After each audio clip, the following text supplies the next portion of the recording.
L'Assemblée générale entendra à présent une allocution de Son Excellence M. Abdoulaye Maïga, Premier ministre, chef du gouvernement et ministre de l'administration territoriale et de la décentralisation de la République du Mali. Je prie le protocole de bien vouloir accompagner Son Excellence, que j'invite à prendre la parole devant l'Assemblée.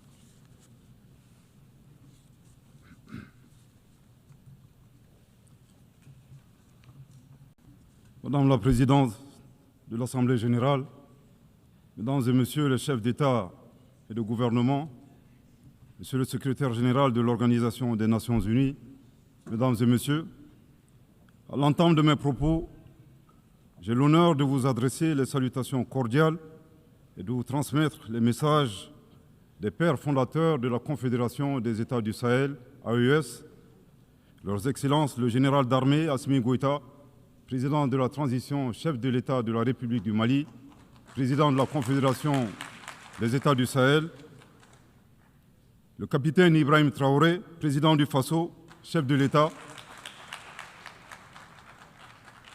le général d'armée Abdourahmane Tchani, président de la République du Niger, chef de l'État. Je vous prie de recevoir également les salutations chaleureuses du peuple digne de l'AES, plus que jamais déterminé à se libérer du joug de l'impérialisme et à réaliser son autodétermination dans un esprit panafricaniste.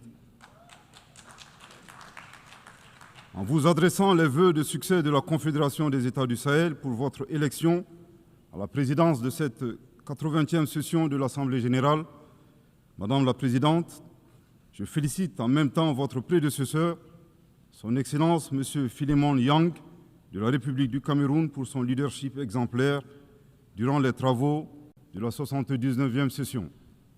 Qu'il me soit enfin permis de réitérer au secrétaire général, M. Antonio Guterres, notre appréciation des efforts qu'il continue de déployer pour la réalisation des nobles objectifs de notre organisation commune.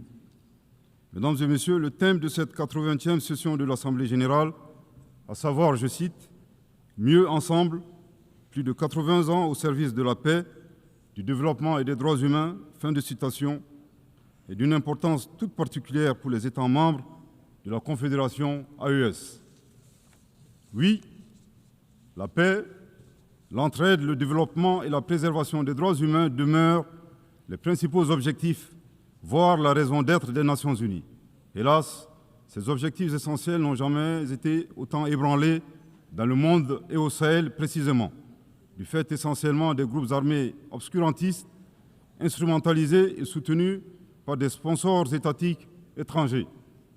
Les États membres de la Confédération des États du Sahel sont à l'avant-garde de la lutte contre le terrorisme qui constitue à la fois une menace réelle à la paix et à la sécurité internationale, mais aussi et surtout une atteinte grave au fondement même de nos États. Sous l'impulsion de nos chefs d'État, les forces de défense et de sécurité des 3 pays de la Confédération AES travaillent étroitement dans un élan de collaboration et de complémentarité sans précédent et sont portés par un engagement commun et une mutualisation des efforts pour endiguer le fléau du terrorisme. Cette nouvelle dynamique, articulée autour du renforcement des capacités opérationnelles de nos forces de défense et de sécurité, à travers un recrutement massif, une formation adéquate et la fourniture d'équipements appropriés, produit chaque jour des résultats encourageants sur le terrain, confirmant ainsi toute la pertinence de notre décision souveraine de nous mettre ensemble pour combattre nos ennemis communs. À la différence de certains États qui ont ouvert des couloirs de passage sur leur territoire aux terroristes, en vue d'attaquer d'autres pays ou d'offrir leur territoire comme base arrière, les pères fondateurs de l'AES, par engagement panafricaniste et dans le souci de préserver les intérêts de leur population, ont décidé de sécuriser leur pays tout en évitant une propagation de la menace vers d'autres régions africaines, voire dans le monde, effectuant ainsi un véritable travail de sécurité publique régionale et mondiale. Il ne fait l'ombre d'aucun doute que par leur sacrifice, les vaillantes forces de défense et de sécurité de l'AES contribuent à la sécurité d'autres régions, notamment les pays situés sur la côte ouest africaine. Nous saisissons cette opportunité pour nous incliner devant la mémoire des victimes civiles et militaires de l'insécurité dans le Sahel. L'approche souverainiste mise en œuvre s'inscrit dans le cadre de la vision portée par les chefs d'État de l'AES dédiée à la sécurité de nos États, suite au retrait des forces internationales. Défiant tous les pronostics et loin de se saborder, nos pays ont fait preuve d'ingéniosité en se fondant sur le substrat historique, géographique et la capacité de résilience des peuples confédérés qui, malgré plus d'une décennie de crise sécuritaire et humanitaire, continuent de démontrer une force exceptionnelle d'engagement patriotique. En somme, nos trois pays ont su apporter une réponse coordonnée et endogène à cette guerre qui nous a été imposée. C'est le lieu de renouveler ici la détermination pleine et entière de la Confédération AES à devenir une puissance régionale panafricaniste, à poursuivre et à intensifier ses actions en vue de bouter à jamais le terrorisme hors de notre espace commun, à consolider l'autorité de l'État, à protéger nos populations et leurs biens et à assurer notre prospérité. La Confédération AES réitère avec force sa ferme condamnation du soutien ouvert et parfois exprimé publiquement de sponsors étatiques étrangers qui, pour des motifs impérialistes, déstabilisent notre entité d'une part, en mettant à la disposition des groupes terroristes des conseillers, des moyens logistiques et des armes et munitions, d'autre part en leur accordant un soutien politique et en leur offrant des bases arrières situées dans certains pays voisins en violation de toutes les règles internationales. Mesdames et messieurs, aussi éloignés qu'il n'y paraît, la guerre en Ukraine et le terrorisme dans le Sahel ont des connexions. À titre de rappel, après l'attaque terroriste contre une patrouille des forces de défense et de sécurité maliennes du 24 au 26 juillet 2024 à Tinzaouaten dans la région de Kidal, le Mali avait dénoncé cet incident dans son allocution de 2024, ici même, et condamné l'attitude d'officiels ukrainiens qui ont publiquement revendiqué leur participation à la dite attaque terroriste. De ce comportement atypique, nous avons déduit tout simplement que les officiels ukrainiens ont malheureusement confondu la scène internationale et la scène de théâtre.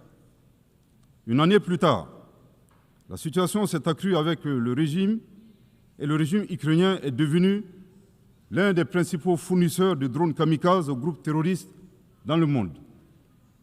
Dans ce contexte, certains États occidentaux doivent cesser de fournir des armes à l'Ukraine au risque de contribuer à la promotion du terrorisme international. Pour d'autres, dont le régime français nostalgique de la colonisation est préoccupé par sa perte d'influence dans le Sahel, l'appui au régime ukrainien relève d'une manœuvre consistant à occuper l'attention de la communauté internationale sur la guerre en Ukraine, tout en sponsorisant les groupes terroristes évoluant dans le Sahel.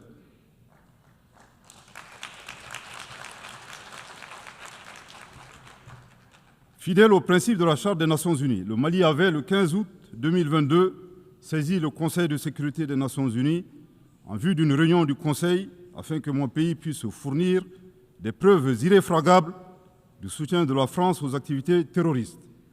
Jusque-là, la requête est demeurée sans suite, alors que leurs actions de sabotage continuent à divers niveaux. Il est temps d'agir pour que les responsables de ces violences soient identifiés et confondus, que les résolutions soient traduites en engagements concrets, que l'espace sahélien soit définitivement sécurisé et que les ressources du Sahel bénéficient aux populations du Sahel.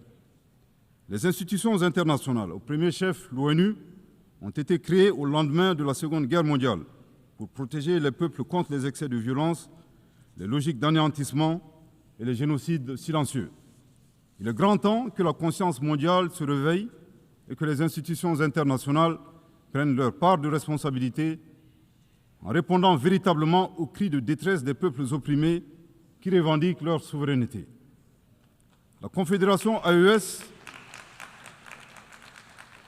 réitère son engagement à coopérer avec l'ensemble des États, des organisations régionales et internationales et partenaires qui respectent sa souveraineté ses choix politiques souverains, ses priorités en matière sécuritaire, de lutte contre le terrorisme, de développement économique et social, et ce, dans le cadre d'un partenariat gagnant-gagnant pour la réalisation des aspirations de ces populations.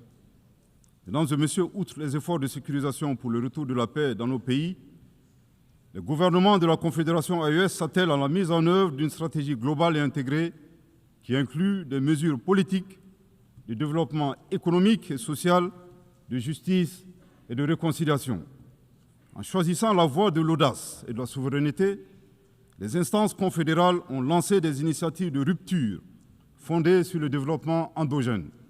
C'est là un chemin clair, celui d'apporter nous-mêmes la valeur ajoutée indispensable à nos économies et de préserver la dignité de nos peuples. Ce choix que nous assumons pleinement traduit notre volonté ferme et inébranlable de prendre en main notre destin. Dans la même optique, nous avons inscrit au cœur de nos priorités nationales et confédérales des politiques d'investissement stratégiques dans différents domaines prioritaires tels que les infrastructures, l'énergie, l'industrialisation et la diversification de l'économie. Participe de cette dynamique la création de la Banque confédérale pour l'investissement et le développement visant à réaliser les projets confédéraux. La Confédération des États du Sahel fonde ses ambitions de développement sur des atouts indéniables.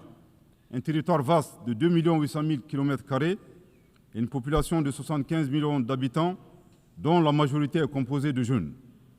À cela s'ajoute sa diaspora forte, engagée et agissante.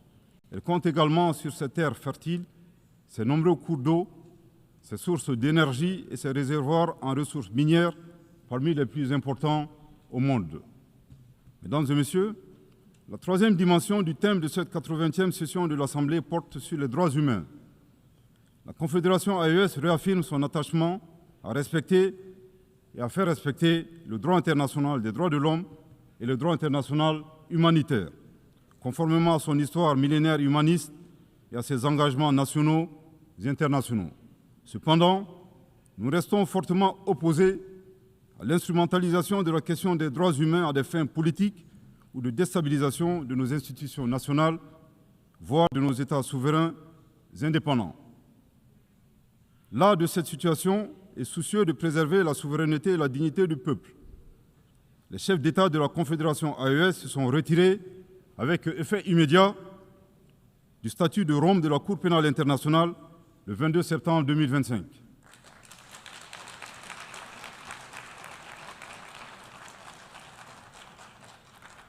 À ce retrait s'ajoute leur volonté de privilégier dorénavant des mécanismes endogènes de justice en adéquation avec leurs valeurs sociétales et dans l'intérêt du peuple de l'AES. Nous dénonçons également le double standard observé par certains acteurs internationaux, dont le curseur se déplace en fonction de leurs intérêts. Ces donneurs de leçons ne sont d'ailleurs eux-mêmes pas les meilleurs exemples en matière de respect des droits de l'homme. Nous appelons nos partenaires à privilégier le dialogue et la coopération qui demeurent les meilleurs leviers pour promouvoir les droits humains à travers le monde. Mesdames et messieurs, au moment où nous célébrons les 80 ans des Nations Unies, force est de constater que notre cadre multilatéral, incarné par l'ONU, est mis à rude épreuve dans un contexte international marqué par la polarisation, le retour progressif du nationalisme, du protectionnisme, du repli sur soi et des rapports de force. En dépit de cette réalité conjoncturelle, le constat est que les trois objectifs majeurs consignés dans la Charte des Nations Unies, à savoir la paix, le développement et les droits humains, restent pertinents. Pour la réalisation de ces objectifs, nous avons besoin, premièrement, d'une organisation des Nations Unies véritablement rénovée, réformée et adaptée aux exigences de notre temps. C'est une condition essentielle pour mieux asseoir sa légitimité internationale et assurer l'application effective de ces décisions. C'est l'occasion de rappeler avec force que l'Afrique demande depuis une vingtaine d'années des réformes pour réparer l'injustice historique qui lui est faite, en ce qui concerne sa représentativité au Conseil de sécurité. Je réaffirme ici le soutien total de la Confédération AES à la position commune africaine sur cette question, énoncée dans le consensus des îles Unies et la déclaration de Sirte. afin que l'Afrique puisse disposer de 2 sièges permanents et de 5 sièges non permanents.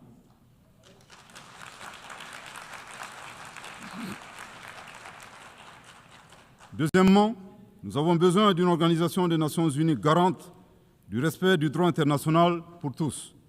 Nous sommes préoccupés de constater les violations flagrantes du droit international dans le monde, et ce, en toute impunité. Ce 80e anniversaire de l'ONU est pour nous, États membres, l'occasion de réaffirmer notre attachement indéfectible à un cadre multilatéral fondé sur le droit et non la force. Troisièmement, nous avons besoin de mécanismes robustes de suivi et de mise en œuvre des conclusions des conférences internationales.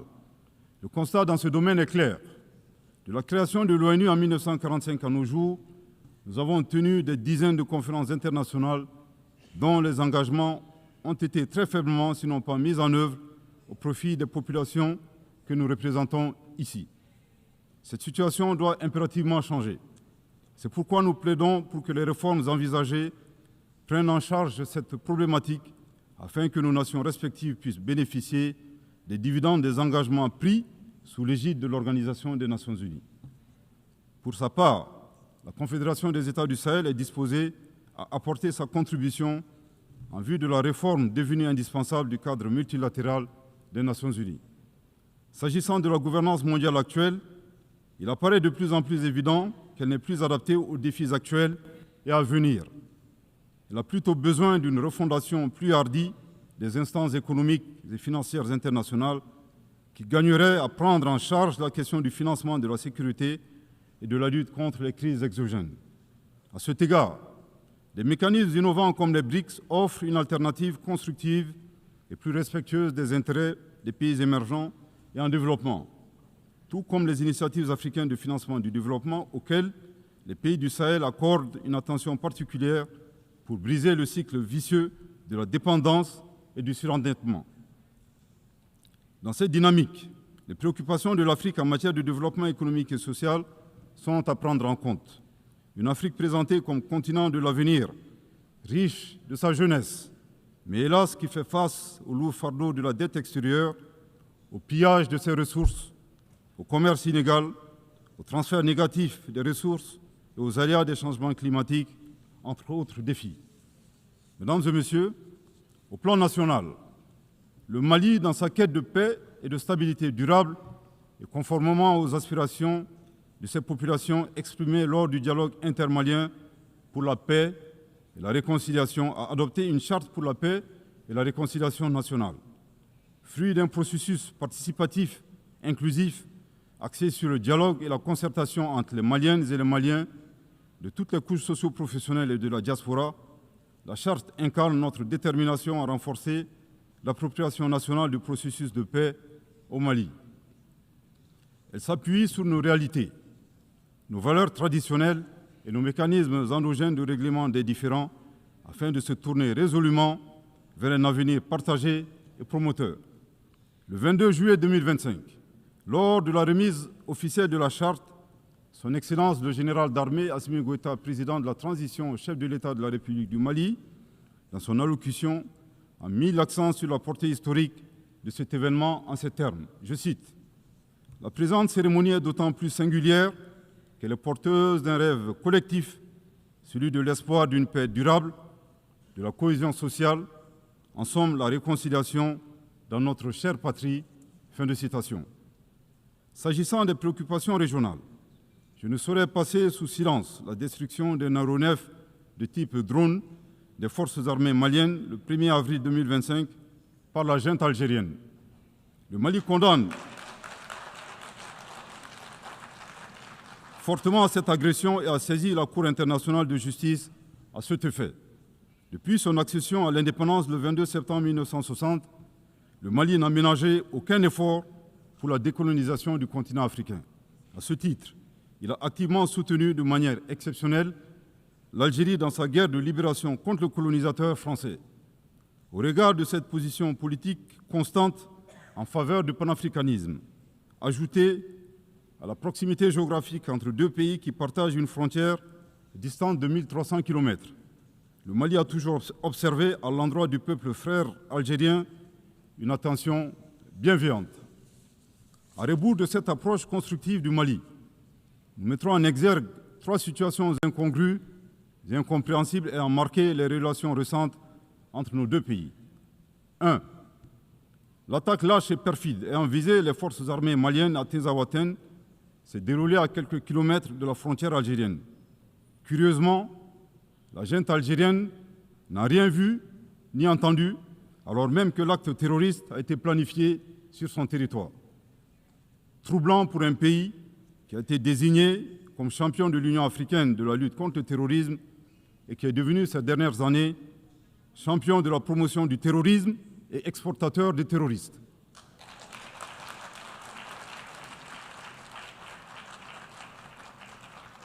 Deux, comme annoncé, la junte algérienne a annoncé un drone malien acheté sur fonds propres à la sueur du contribuable malien, au motif fallacieux de la violation de leur espace aérien.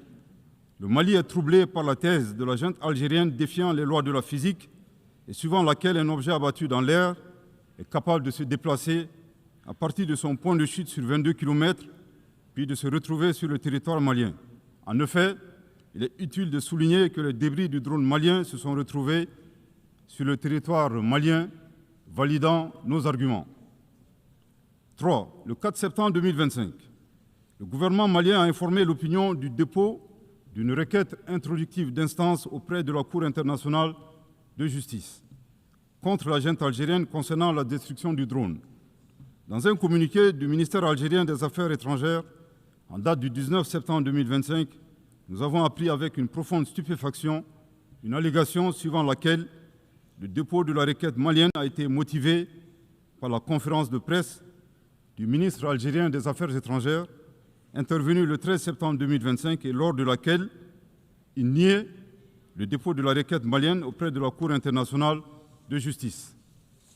Nous faisons observer au ministre que le dépôt de la requête annoncé par le Mali le 4 septembre n'a jamais signifié son enregistrement automatique par la Cour internationale de justice.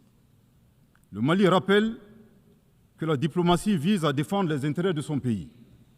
En supposant que la plainte malienne ait été déclenchée par sa conférence de presse, l'énergumène d'Alger démontre que sa vision de la diplomatie est de pousser les autres pays à poursuivre son pays devant des instances internationales, devenant ainsi un performant autobuteur, populairement appelé au Mali Yabé. C'est troublant.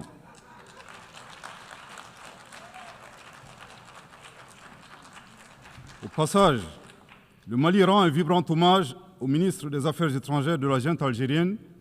En effet, le mensonge corrompant tout, il vient d'ôter toute crédibilité à la version algérienne de la destruction du drone malien.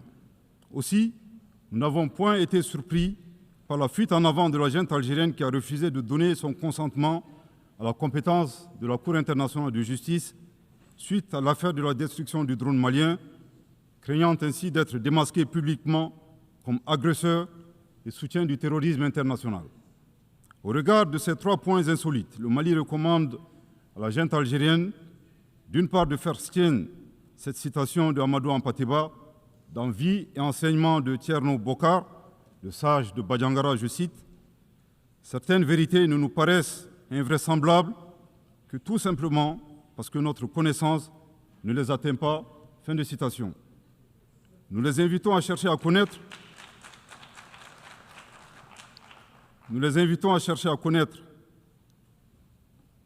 le Mali et les valeurs qu'incarnent les Malidéons. Aussi, face aux assauts et à l'adversité, nous ne serons pas des spectateurs. Pour chaque balle tirée contre nous, nous réagirons par réciprocité. Pour chaque mot employé de travers, nous réagirons par réciprocité. D'autre part, il est vivement recommandé à la junte algérienne d'organiser à Tinzaouaten en Algérie un festival international annuel dédié à l'artifice de l'intelligence humaine. Du haut de cette tribune, nous appelons la junte algérienne à cesser de soutenir le terrorisme international et à s'impliquer résolument dans la promotion de la paix et de la sécurité dans un esprit constructif en respectant la souveraineté des États. Je répète, du haut de cette tribune, nous appelons la junte algérienne à cesser de soutenir le terrorisme international et à s'impliquer résolument dans la promotion de la paix et de la sécurité dans un esprit constructif en respectant la souveraineté des États. Je répète pour une dernière fois, du haut de cette tribune, nous appelons la junte algérienne à cesser de soutenir le terrorisme international et à s'impliquer résolument dans la promotion de la paix et de la sécurité dans un esprit constructif et en respectant la souveraineté des États. À bon entendeur, tant pis.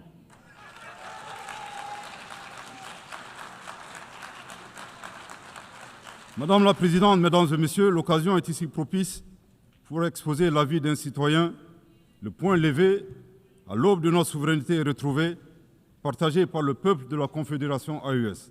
Notre confédération est composée de nations combattantes, une terre de résistance.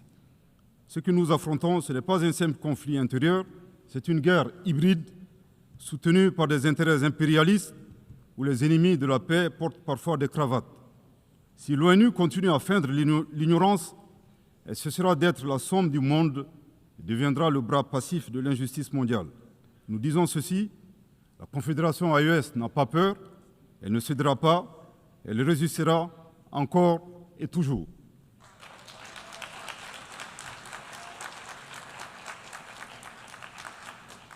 Toutefois, la Confédération AES donne aux Nations Unies une opportunité historique, celle de se placer du côté de la vérité, celle de reconnaître que le peuple de l'AES est agressé, celle de soutenir une confédération qui combat à la fois pour elle-même et pour l'Afrique, pour la stabilité du continent et indirectement pour celle du monde entier. L'histoire jugera, elle jugera ceux qui ont armé les forces du mal, elle jugera ceux qui ont détourné le regard, elle jugera ceux qui ont oublié que la justice est la seule voie vers la paix durable. La Confédération AES ne demande pas l'aumône, elle appelle à la conscience. Pour conclure, je voudrais réaffirmer ici l'attachement de la Confédération des États du Sahel aux valeurs, aux buts et aux principes de la Charte des Nations Unies. Aussi, la Confédération AES indique qu'on ne peut être mieux ensemble qu'à la condition d'œuvrer collectivement pour un multilatéralisme à visage humain, fait de dialogue, fondé sur le droit, la coopération et la solidarité entre les peuples, promouvant la paix et le développement dans le respect de la souveraineté des États. Cependant, nous ne pouvons et nous ne devons continuer à faire la même chose durant des années à venir pour espérer des résultats différents. Il y a un besoin urgent de réforme à opérer dans notre cadre multilatéral existant, incarné par notre organisation commune. La célébration des 80 ans de l'ONU nous offre cette opportunité historique pour adapter l'organisation aux réalités du moment, capable de répondre efficacement aux défis présents et futurs. La Confédération AES reste disposée à jouer toute sa partition dans la quête de réponses collectives visant à préserver les générations futures du flot de la guerre, à assurer un développement harmonieux pour tous et à promouvoir et protéger les droits humains. Que Dieu bénisse la Confédération des États du Sahel et préserve son peuple des forces obscurantistes et destructrices du monde. Que Dieu bénisse le Mali et préserve les Maliens des forces obscurantistes et destructrices du monde.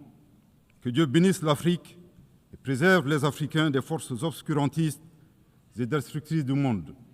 Que Dieu bénisse le monde et préserve l'humanité entière des forces obscurantistes et destructrices du monde. Je vous remercie de votre très aimable attention.